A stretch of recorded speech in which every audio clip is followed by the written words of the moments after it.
Hi guys, this is Sean Schools, aka Premier Bro.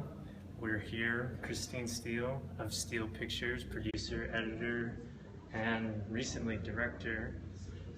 This is day 2 of Adobe Video World. I'm just going to ask Christine a couple questions. Christine just got out of a session called Cutting Network Promos.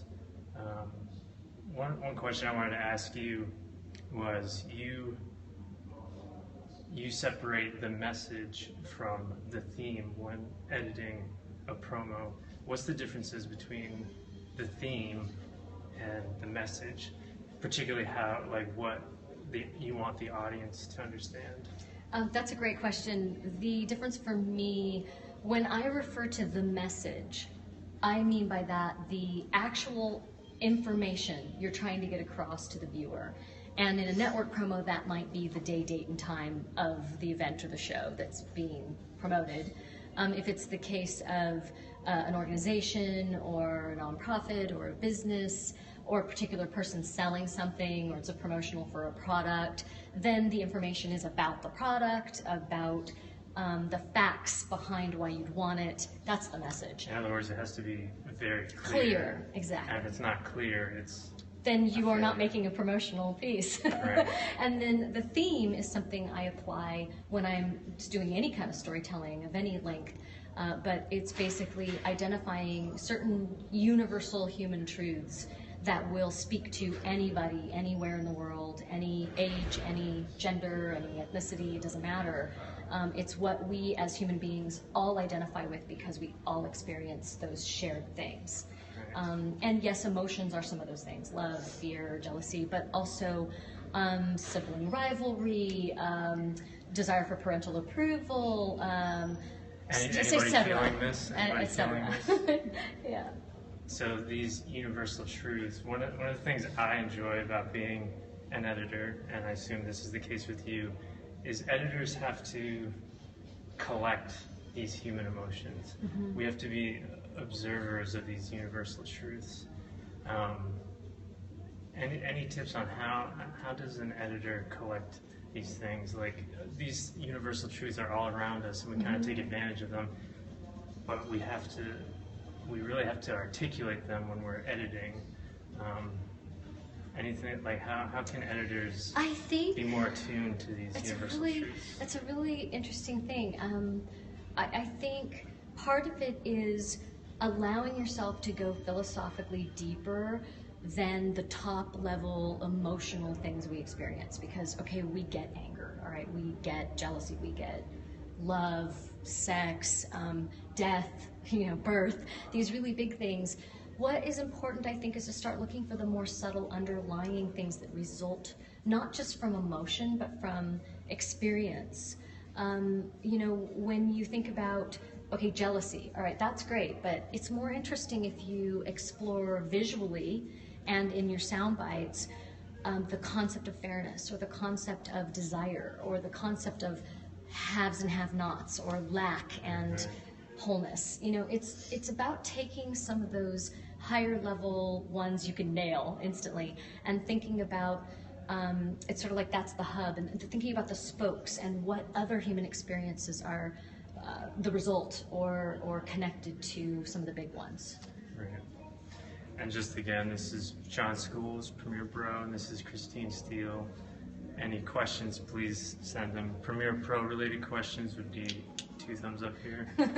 But you mentioned something in the session, the key to editing, you mentioned, was assuming your viewers are smart. Yes, assuming they're intelligent.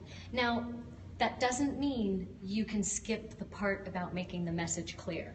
That's a great point. You may be very intelligent, but if I don't clearly communicate something to you, well, you're not going to want to buy what I'm selling, to be kind of flippant about it. But you might not be interested in something. I need to get you the message clearly. So that goes without saying. But allowing yourself to believe that the people you're speaking to in your work can put 2 and 2 together.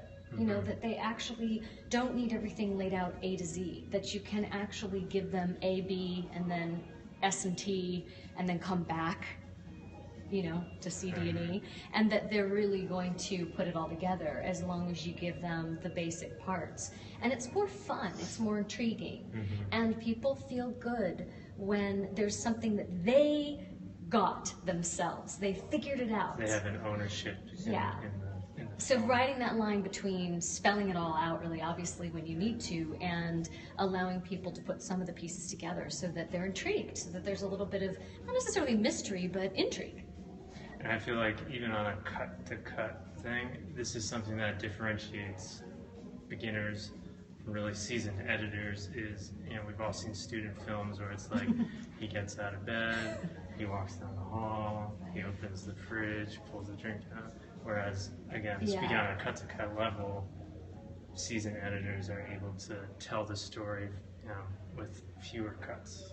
Right, because, we know it's fine. We know all the steps that happen between rolling out of bed and drinking the coffee. Right. Because we live that every day. Right. So, I think it's not so much about brevity, it's about understanding which are the key images or the key sound bites that give the information that allows a smart viewer to fill in the gaps. Right. Any questions yet? This is Christine Steele that I have the privilege of talking to, so please send a question if you're listening. I'm at steelepictures.com, and if you have Premiere questions, this guy's got answers. So Premiere Bro, definitely enjoyed speaking with you today. Thanks. I have one more question. Just want to highlight something that you're doing. You're currently working on a documentary.